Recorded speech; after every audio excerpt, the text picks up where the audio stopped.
Hi, Jim. Good to see you today. Thanks for joining. Thank you. It's happy to be here. I wanted to set the stage. We are interviewing Jim Cusson, who is the president of Theory House Agency, as part of our agency landscape series that we started this spring.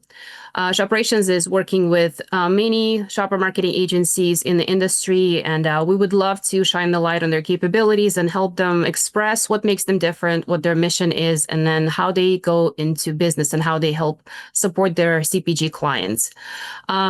I just wanted to start with the high-level understanding of what is Theory House. Is this an independent agency or is it part of a bigger agency house? How do you, what's your story? Can you tell us a little bit about Theory House's genesis? Sure. We are entering our 13th year, and Theory House is actually my second agency. So I've been an agency guy, gosh, almost my entire career, and based here in Charlotte most of that time, a brief stint in San Francisco. But 13 years ago, I decided to leave my previous agency to start Theory House because we found ourselves really intrigued by what was going on in the retail space. A lot more of our clients were becoming retailers and brands, and the work we were doing, we really enjoyed. So I left my prior agency, founded Theory House, and brought, a lot of the team with me to start this new venture. My other founding partner, Jared Meisel, came from a larger agency background. And the combination of the both of us, we just wanted to start Theory House to focus on pure retail space. I think if there's something unique about us, that's that, oftentimes half of our clients are retailers, so the other half might be brands. And we have found that working on both sides of that equation benefits both of those clients, right? So when we understand the retailer, we can help our brand clients deliver more success. And knowing what our brands are trying to achieve helps us navigate some of that retail landscape as well. So yeah, 13 years in, I would say we're probably like less traditionally a shopper agency because we've always been kind of lean and mean and focused more on pure strategy and creative. So we don't aspire to be like the 400-person agency with locations across the country. We're really more of a, I don't want to say boutique, but more of a focused agency that really cares about the creative and meeting the needs of the brands and retailers. That's great. And if you could describe specific type of retailer or specific type of brands that would be ideally suited for your services, what's your niche? How would you describe that? Yeah, well, we're based in Charlotte. So not surprisingly, our retail clients have included Food Lion, the Fresh Market, some work with Stop and Shop. Charlotte, interestingly, is a bit of a hotbed for the grocery wars these days. And it's a great place as an agency to be headquartered out of. Harris Teeter is headquartered here. Food Lion's right up the street. Fresh Market's right up the street. Lowe's Foods is in North Carolina as well. So yeah, we work with retailers a lot of times on their category evolutions or even some of their private brand work. And then from a brand perspective, we're working with kind of two models. Like there's smaller brands that we're the agency of record. So we almost play a more traditional advertising agency role. Steakhouse Elite is an example. It's a $25 million gourmet burger brand. And we are the agency of record. We do everything from branding to packaging to retail activation, media planning, et cetera. And then we've got a client like 1800 Tequila where we're part of an IAT. So we play a very specific role. And in the case of 1800 Tequila, it's making sure that we're maintaining the integrity of that brand as it gets closer to the shopper at shelf. Mm-hmm. Matter of fact, that's why we were hired onto that account. They were, paying significant fees to a national agency, an ad agency. And they had found that as the brand got closer to the shopper at shelf, it just was degrading a bit. Beautiful campaigns, beautiful advertising on television, but when shoppers encountered the brand in store, it didn't quite look as strong as they had hoped it could. So they hired Theory House really to fill that gap between above the line and below the line, and making sure that we were maintaining the integrity of the brand and really reaching that shopper in an effective way. Makes sense. If you could summarize the mission of your agency, what would it be? A lot of times these days we're talking about converting shopper passion to purchase. Uh-huh. And I'm sure we'll talk about retail media today. But there, in our view, there has become such a focus on the transactional nature of retail.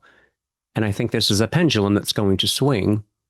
But we recognize that beyond the transaction, there's an emotional engagement that you can have with the shopper. If you tap into their passions and communicate with them from a brand perspective that really resonates with them, that you're not just going to buy the sale, but you're going to build loyalty.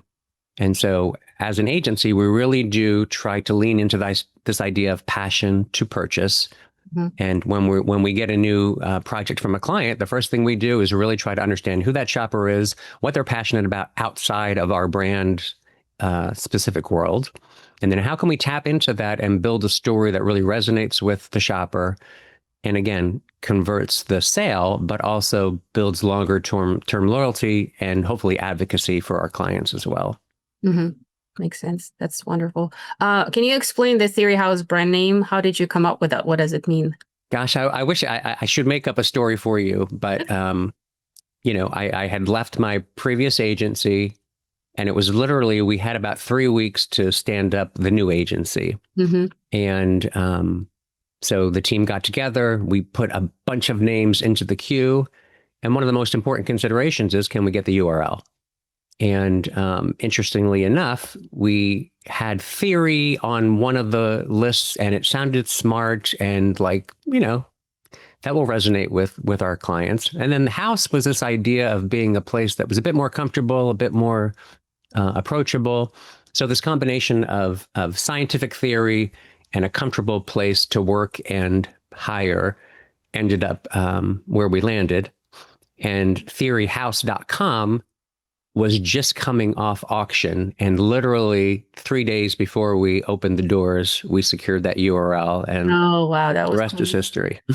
Oh, great. Thanks for sharing the story. So speaking of hiring and a house full of people, can you tell us about the people who work for your agency? Who do you look for when you hire talent, and what do they do, and how do you decide who is a good fit culturally and skill set wise?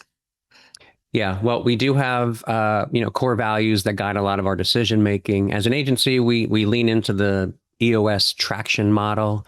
If you're not familiar with it, it's just this cadence of weekly meetings, quarterly meetings, annual meetings. But a lot of that decision making is guided by the core values of the agencies. So we started in Charlotte, and we were in an office, and everyone who worked for us was in the office. And pre-COVID, maybe 3 months before COVID, we started experimenting with the model of going remote several days during the week. Mm-hmm. We had hired some employees out of market, and they were Zooming into our morning huddle. And then we thought, well, if that's working so well and this person in New York can huddle in, why can't everyone huddle in and give us an opportunity maybe to expand our hiring pool? So again, pre-COVID, we were actually leaning towards a remote agency. When COVID hit, it forced our hand, and we were fully remote, and we haven't gone back since. We sold our building in Charlotte. We have employees now in New York, in the Philippines, working with folks in St. Louis and Dallas. And when we hire people, we want them to be curious. That's kind of it's one of our core values. Collaborative, not only internally, but with our clients as well. And the people who are working for us, who are most successful, just have this natural curiosity around retail. And it's a space that we all understand, like we're all shoppers in some respect. And we look for people who almost have a bit of entrepreneurial, hunger inside them. So we're working with a team of people who, want to do what they're doing. They want to achieve success for the client, and they they value delivering success for them. You already mentioned that you have an approach to running your business. You have quarterly and annual meetings, weekly meetings. Can you tell us a little bit about specifically processes for creating ideas and then making them happen in retail? Can you take us through a life cycle of a client engagement? Good example. Yesterday, we were in New York City. We got briefed for a new project. So Jared and I are, both leads of the agency. We're involved in most of that kickoff work. I guess what separates us from a lot of agencies is we stay involved in that work. We talk to clients often who have a team that come in and like take the pitch, and then they hand it off to some other team. And by the time the work gets done, there's a risk of, that game of telephone where the intent gets diminished along the way. So we're in the briefing. We'll be back with the team on Zoom the very next day. We'll update them on, the meetings and the conversations, and then we'll prepare the creative brief, share that with the client, gain alignment. We do move fairly quickly. It's not unusual for us to, within 2 weeks from briefing, we're reviewing round one internals and, ready within 2.5 to 3 weeks to share back to the client. I think we'll probably talk about technology a little bit later on, but we are an early adopter of AI. In the beginning, it was just sort of a fun toy to play with, but now it's become essential to almost every aspect of our work. And so going back to just the process, so the client briefing, a couple of internal reviews. When we're ready to share it with the client, if it's an important and meaningful project, we'll fly to them. If not, we'll just meet on Zoom. And our team is great about, if anything, we have to pare down our options to get to something more digestible for a client. So, we'll start with anywhere from 8 to 10 different concepts, winnow that down through internal reviews to 3 or 4, present it to the client, get their input, revise the work as necessary. And then, make sure we're following our process of this idea of passion to purchase. So it's not about the transaction only. It's about understanding that shopper, what they're passionate about, employing some of those insights so that the final work we deliver is going to resonate with them. And the final work is the actual creative concept and creative itself, or do you also launch campaigns on different portals and then different retail media properties, and then understand the full cycle of the campaign, or is that usually the clients who finish off and execute the campaigns for themselves? I would say it's both. Again, going back to this model, like there are some clients where we're an agency of record. We do everything for them, and that includes media, trafficking of the ads, monitoring success. Other clients, again, we're part of an IAT. There's a full media company. There's a digital agency. There's a social agency at the table. So we'll play the role of bringing those ideas to the larger IAT. And then there might be another partner who's actually getting it across the finish line in terms of production or media trafficking, things like that. And what does IAT stand for? Integrated Agency Team. Okay. So yeah, for larger clients, it's just that group of specialized agencies sitting around a table on whether it's a weekly or a monthly call. Everyone working against their specialties, but making sure that collectively we're delivering the needs of the client. Got it. Most clients that I work with, they're interested in measurement, and it's a big part of the decision and who they work with. And some of them are really focused on that. For those clients where you do the entire life cycle of a campaign, how do you measure success? Do you have a point of view on what measurement should be like in the retail space, specifically for CPG brands, or do you typically lean into clients' point of view and you deliver measurement that they ask you to do? You're going to hear this refrain probably. It depends, and it's often a hybrid model of those. Some of our clients, we get weekly sales reports out of Beiser, like Nielsen data, that we can see the progress of the sales.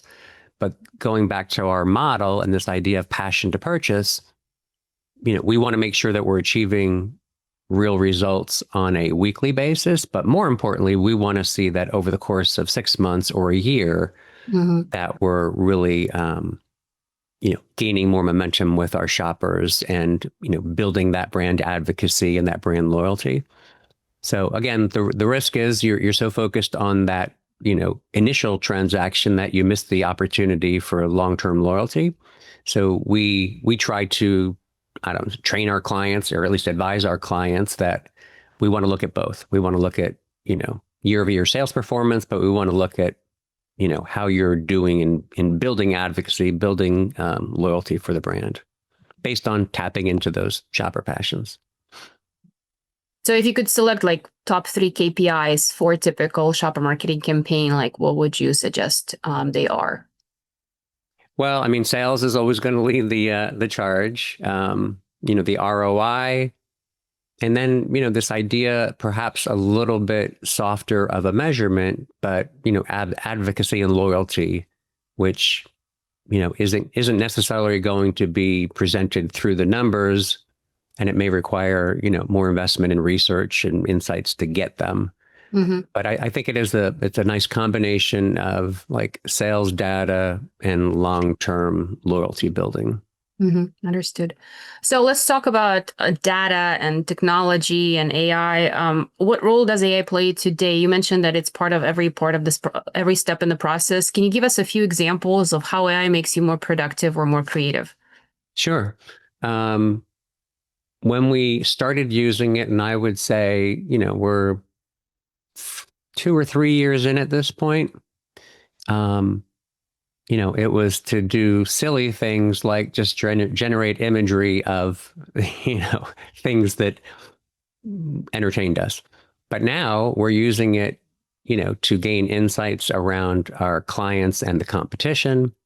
As we start targeting specific cohorts, we can just, pull down so much more insights around them. From a strategy perspective, we can almost gameplay scenarios. And our creative team has really jumped in with, both feet as well, not only to concept ideas, but to create images that before would take them days, if not weeks. They can generate an idea of an image in 30 seconds, which is like amazing. Mm-hmm. I know that you wrote about Zillennials on LinkedIn. Is that type of the research that you would do using AI, analyzing some quantitative data or massive amount of first party research data? Yeah, or? yeah. The Zillennial conversation is interesting because a client came to us. Actually, it was an RFP, and the primary focus for this RFP was reaching this Zillennial audience. So we took as an opportunity to learn more about them so that we could deliver value, back as part of this pitch. Mm-hmm. And yeah, it's it's using AI to gather more insights around them. Even testing our creative ideas. Like we could feed our creative into AI and ask for its evaluation in reaching this Zillennial audience. Yeah. And, candidly, not that we rely solely on this, but it's just a good gut check. Like, hey, AI, how do you think this idea will resonate with this cohort? And oftentimes they'll come back with specific feedback, and, we digest it. We don't take it as gospel, but we'll digest it and say, that is a good idea. Let's lean more into that aspect of the creative, or amplify, this messaging as part of the creative to resonate more with that audience. What other technology or tools do you think that your team uses really well, that sets you apart and makes you more productive? Have you discovered any platforms that are really integral to your success today? Well, I mean, from a pure planning, we've been a Monday.com agency for a year and a half now. So that guides all of our internal production work, deadlines, setting up projects, communicating internally. Mm-hmm. We were a Basecamp agency for, probably 9 or 10 years, and then made the switch to Monday.com a couple of years ago. We find it to be really productive, very clean to work with. Yeah. And then, again, going back to AI in terms of productivity, I think our creative team is leaning more into, more graphically oriented AI opportunities, and the strategy and account team are, leaning more into Chat GPT and Claude. Even from a copywriting perspective, I guess the caveat for our agency is like, trust but verify. So we don't take anything that comes out of AI as a pure truth. But we do look at it as a way to make our team as strong as any agency out there because of the resources we have through, employing AI. Absolutely. I wanted to talk a little bit about trends. There's obviously the big AI trend that everybody's on, and then the big retail media trend. Are there other trends that are not related to retail media or AI that you guys are paying attention to and watching and making sure that you're ahead of the curve? I think if we're ahead of the curve, it's recognizing the importance of retail media, especially for the retailers, and their desire for brands to participate in their ecosystems. But if we're ahead of the curve, it's recognizing that that's only part of the equation. And as we develop campaigns and creative, we really are trying to lean more into this idea of passion to purchase, so that the creative we're delivering for retail media is going to do more than just sell a product. It is going to tap into a greater emotional sense with that shopper. And if we're doing our job right, we are going to get the sale, but we're also going to build a stronger rapport between the brand, client, and that shopper. So again, I mentioned earlier this pendulum that swings, and in retail, there's always a pendulum, right? It's a clean store, and it's like, okay, communication's allowed in the store. So this push towards retail media fractures communication. It makes our job and our clients' jobs very difficult to understand, like which platforms to invest in, and which ones are going to be more successful for them. But regardless of the platform, ultimately, in our view, it's the creative that matters. Can you break through the clutter of retail, and can you, build true rapport with that shopper? And our perspective is that's possible when you use insights to identify these emotional triggers and just subtly incorporate that into the work that we're doing. What about demographic shifts? From your Zillennials research, is there anything that you want to share, what you feel is coming in the coming years that's going to reshape retail and the CPG world?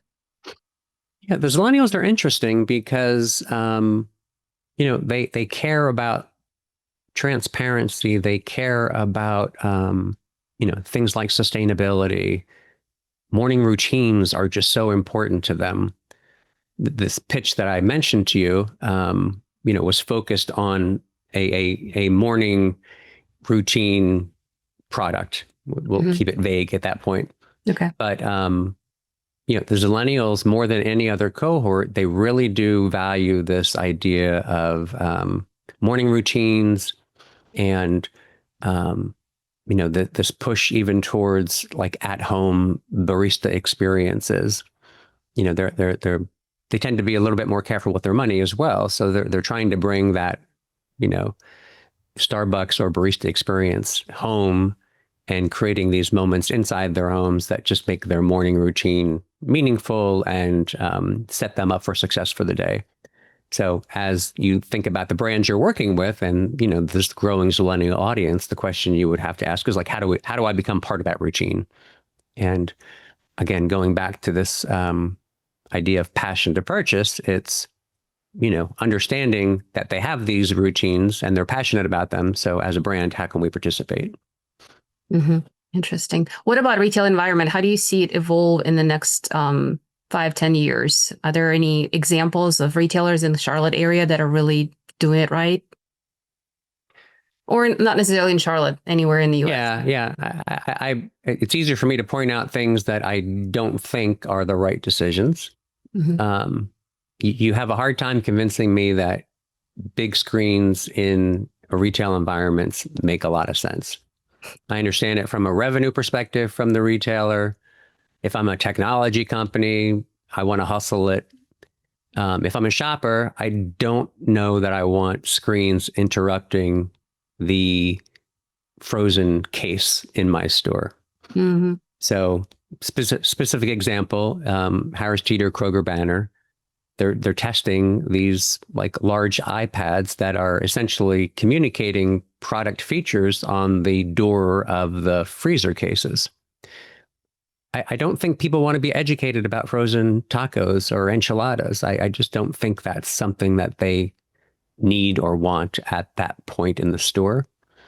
So I don't know. I worked with a grocery that was part of Food Lion. Gosh, this was going back 20 years. It was Bloom. They've been absorbed into the mothership. But Bloom tested almost any technology. They were one of the first retailers to have self-scanning. And they set up a whole retail platform with screens across the store. And the ROI wasn't there. Shoppers didn't want it. And, you know, there's just a lot of money going into screens in stores, and I'm not convinced it's going to be a good investment. Yeah, I hear you. Are there certain trends that are not obvious and you wish your clients were talking about more? I don't know if anything comes to mind for that, but I would say, you know, this obsession and proliferation of retail media platforms is going to reach a tipping point at some point, sooner than later.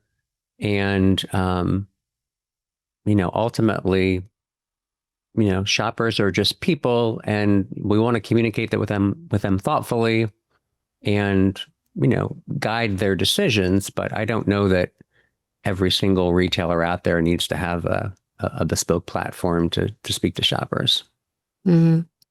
I wanted to understand from your point of view, what are the best clients that you have do right? Like, what is the advice that you have for the rest of the CPG industry in terms of how to engage with the agency and how to go to market? It's a good question. You know, I think, you know, good briefs are essential. I think collaboration, again, it's a core value of Theory House as an agency. You know, you don't want to just toss the brief over the fence and then sit back and wait for the work to come back to you. I think the more you can collaborate with agency partners, the better. The clients that we work with that are most successful are passionate about what they're doing. They've got clear visibility to deadlines, clear visibility to budget. They're willing to secure incremental funds if we can make a good case for it. The clients that are less successful, I would say that, you know, timing is ambiguous, budget might be hard to nail down, decision making can be problematic when there's not a clear decision maker. When our ideas go into committee, it's very rarely that it comes back as a stronger idea. So, yeah, those are a few observations from the sideline, I guess. Good question. Another follow-up question. What makes a good brief? I would say it's insight driven. We do get briefs sometimes that are so tactically oriented that it's like, do this thing, but what's missing is the insight around why we're doing it, who the shopper is, like, again, from our perspective, what they're passionate about, what emotions we can tap into. So when we get those tactically driven briefs, you know, we tend to rebuild them based on who we're trying to target and tapping into some of those, you know, passion points for our clients. Got it. What are some of the things that people don't know about your passions? Like, what are your personal passions and something that may surprise people? I'm a bit of a tech geek. So, you know, this is my Aura ring that measures my sleep. This is my Apple Watch that, you know, measures my exercise. I've got a chili pad that keeps my, you know, bedtime mattress temperature at 65 degrees. So I'm kind of a first adopter for a lot of technologies, and I just really, yeah, I find that fascinating. And this idea of I'm certainly not a biohacker, but the more data you have about yourself and the more insights you have about yourself, the better decisions you can make for yourself. So that's my perspective on all of the technology as it relates to wearables. Very data-driven life. Yeah. Well, this was it. Thank you very much for your time, for your insights, and for sharing your journey. I really enjoyed the conversation. Yeah, it's great to talk to you. Thanks so much.